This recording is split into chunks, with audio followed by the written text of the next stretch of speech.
There we go. So, finished recording yesterday. Well, didn't really finish recording. The battery ran out, and unfortunately we left the other battery back at home. That, and I wasn't really in a fit state to carry on doing a bit of filming in that yesterday. I got a bit of a hit to the face. It hurt. It was a very fuzzy state, so I didn't think that was an appropriate kind of time to be recording. Anyway, so we're at the moment, we're in the back of the garden, and we're just having a coffee, just woken up. Hair is not looking very good. Feeling a little bit battered from the game. Yeah, but it was quite a, it was a pretty strong game, wasn't it? Yeah, good game. A friendly, well beat out hour of our lives, and thoroughly enjoyable. I think definitely, like, you guys came and you've clearly worked on new tactics and that, and there were like slight rumours coming out of SDRD of what those tactics were being, but then I think there was also some false rumours coming out to try and hide what was actually happening. And that first jam, it was like 5 seconds, and then on 3, split. And then I was like, right, that's where they're the true rumours. That's what's about to happen this game. And like that first jab was like, okay, this isn't really happening. And then after that, went straight back to my bench and was like, right, this is happening, this is what we need to be doing. And tried to basically adapt to what was going on, because it's the first time that we've ever come up against a team play the tactics that you did then. Yeah, we've basically been looking at a style that, when we've been out to the States, they play very fast offense, defense, so we've been trying to rebuild how we do our O&D, and we thought if we can hit it from the word go, straight off the line, and basically put every team under pressure. Yeah. And just basically see what we can do, and that first jam worked straight away. Definitely, yeah. Because, yeah, we were surprised, massively surprised from that first jam. Yeah, they split and you guys were like, what's going on? Yeah. And then kind of think caught you off guard when the whistle went and the jammers went, because it was, are they offensive from the front or the back? But nah, I enjoyed it. Yeah, I saw that you did enjoy it. I think Boss Bear did as well. He was congratulating all his team at the end of it. I think that style of play is so intense, and it's just that trying to maintain it. Yeah, it's the first time we put it out on track, so we got our like pros and cons to it. So we found what works, what doesn't, so we can go back to training now and basically build it, work on it, increase it so it's better, and basically iron out all the kinks. So yeah, it's a good starting base, and playing a team like you guys, it kind of, we knew we could test it without it turning into like a cluster, everything wrong kind of thing. So I mean, like, from our point of view, like we want to become more adaptable as a team. Like, one thing that we felt is a criticism of us is that we like to play pretty roller derby. We like things to be very pretty, and when things get tough, when things get a little bit messy, that's when we're a little bit like, I'm not quite sure. I don't know if it's that we can't play in that situation, or we just, as a team ethos, we just don't enjoy it. We just don't want it to be ugly. We want it to be pretty, and what we set out that game to do was to kind of be more adaptable in what was happening and those kind of things, and to be able to change things up and be more fluid within our tactics. So with you guys doing that, and with you guys changing like you did throughout the game and things like that, it allowed us to play that kind of more fluid, adaptable game. Yeah, I find in Europe that we used to play a very set way. It was, right, you're going to do this, A, B, done, that's it. You go to the States and they go A, B, C, D, E. Literally, they've got so many angles they attack you from. Yeah. And it's a massive learning curve that when we don't play that as much over here as we do out there, it kind of notices when you come back. We can come back from a US tournament and we can go absolutely crazy and play the best derby we've ever played. Yet pre-tournaments, we're not really training that level. So what we've done this year is basically try and go in how we want to play when we go to the States, or Canada, or Australia, it depends wherever we're going to end up going, and you just want to play at level. And if we can put it against the top teams in the UK and Europe and try and increase them as well, because you guys adapted to what we were doing, and that's the whole aim, isn't it, really? Like, get that European derby level to go up, and by whatever means possible. And if that means we've got to play a style that's we're not used to, and teams adapt, and like yesterday. Yeah, I think that was definitely like apparent yesterday. Like, you had obviously a scoreline yesterday that was similar to the scoreline that we carved out at Mech as well, and you guys have clearly got better, which can only mean that hopefully that we've got better.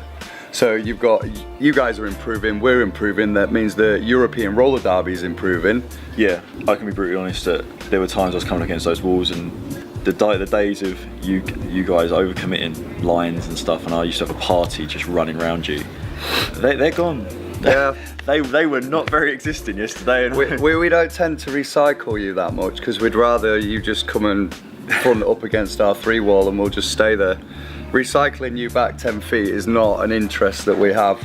Putting you up against a 3 wall and not giving you any space, that's what we would rather do. So I've found said weaknesses now, so I'll be adapting. With your jammers as well, like, I mean, Blitz is on fire at the moment, absolutely on fire. I mean, like, I don't know how he knows which way is up, which way is forward, which way is backwards, because he spins, ducks, dives and weaves that much that he's just like insane at the moment. Yeah, he's a bit of a beast. Yeah. I think he's doing dance lessons. Is it? He's probably isn't. In my mind he is, because of the way he's spinning everywhere, his jumps, the way he lands, his general skating ability at the moment, it's just out of this world. Yeah. To watch him skate is amazing. He's finding gaps and finding holes, and he's working.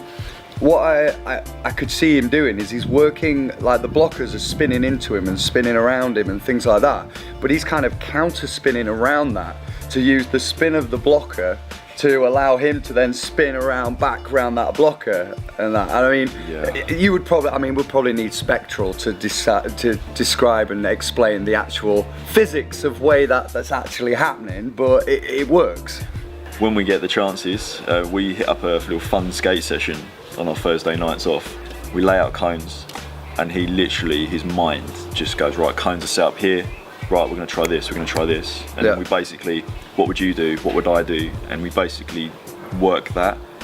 It's predominantly his little mind at the moment, because it's just skateability wise and derby stuff is just unreal. Yeah. And we basically create off of everything. We're like, what works for you, what works for me, and then we build off of his pros, my pros, his cons, my cons, and basically just trying to go up and up and up and up and up. And to be fair, you need jammers like that in your teams, because I find that you can push yourself as a player.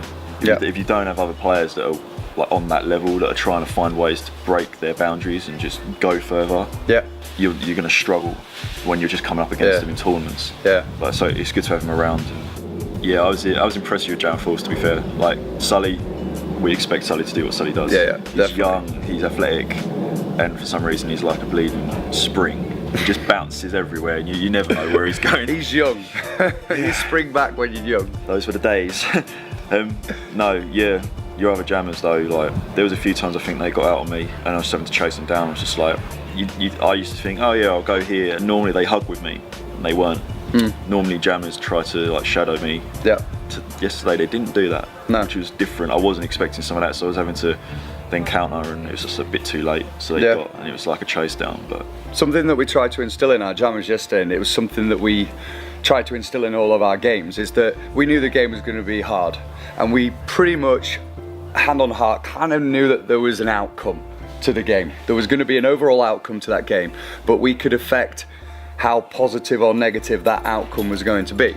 So we could have turned up and played really defensive, as I know other teams have done against you in the past, but that's not what we've been training. So the whole thing that we wanted to do was to come into the game, have no fear, work hard, do something 100% of the time, as much as we could. Obviously that's something that's an ongoing process, but just not fear. Just do something, try the tactics that we have practiced, because unless we try them, unless we fail at them, we're not gonna learn anything. Obviously I wore my Born to Lose t-shirt for the game, which is at Loose Chaos, a little bit of a plug there. But yeah, we made sure that we went into that game without any fear, and like, a few of our lads came back from the box when they went to the penalty box. I didn't, neither did he, and kind of said that whilst a couple of your lads were in the penalty box, they actually had a conversation where they went, yeah, we did the wrong thing there. That didn't work. They went straight past us. And when they brought that back to our bench, I just got the lads together and I just said, how good does that feel? That we've basically made them go, oh, we made a mistake against them right there. And it was like those small little victories that kind of supported and gave us kind of like a positive to doing that tactic at that particular point. You got to look at it from like the fun side of it as well. It's like you have your tactics, you go into a game, and some people go into a game so serious. And the thing I like about when our teams play is it's a very relaxed atmosphere in terms of competition. Yep. We're out there to play the game, do our style, and see which team comes out on top. Yeah. And yesterday showed that our tactics worked, your tactics worked, and the fact that both teams are picking up on their mistakes. Right, we did this wrong. Reassess, start again. Yeah. I think I said it to Ballistic. I said that before that whistle goes, everyone's so friendly, having such a laugh. But as soon as that whistle goes, we switch back into what we're doing. As soon as that whistle ends, like it's back kind of like hand slaps and that. And it was that all the way through the game. I mean, we went through the phase of we were jammer matching to your packs. So then you started trying to match your packs to our jammers. So then you were sending out more players than you needed. So we were sending out more jammers, and then waiting for the that last second to be able to switch out and see who. It was like a game of chicken. And at one point, I'll see if I can get the footage. We had like, I think it was 8 blockers from SDRD. And you had 8 blockers from it was 6 blockers from SDRD, as one was in the box. There was 4 blockers from LRT, and there was 4 jammers, 2 from SDRD and 2 from LRT. And the whole crowd is there like watching, like, what's happening right now? And like we all knew what was happening, but I don't think anybody else knew what we were trying to do. The only problem was on that was, I think Sully came off track and I was meant to stay on, and Blitz stayed on. I rolled off and watched Sully skate off. I was like, went back to the pot, I was like, no, I was meant to still be out there. That's not right. And I rolled off, I was like, I just got we lost. were trying to do it behind your back. Like you guys were just coming out blatantly while we were just trying to sneak around and be like, oh, they won't notice that we've sent this person out there. But no, anyway, it was an absolutely awesome game. And again, it always is when we play SDRD. So thank you very much. We are now going to go get a Turkish breakfast, as you have to do when you're down south. So, see you later. Peace.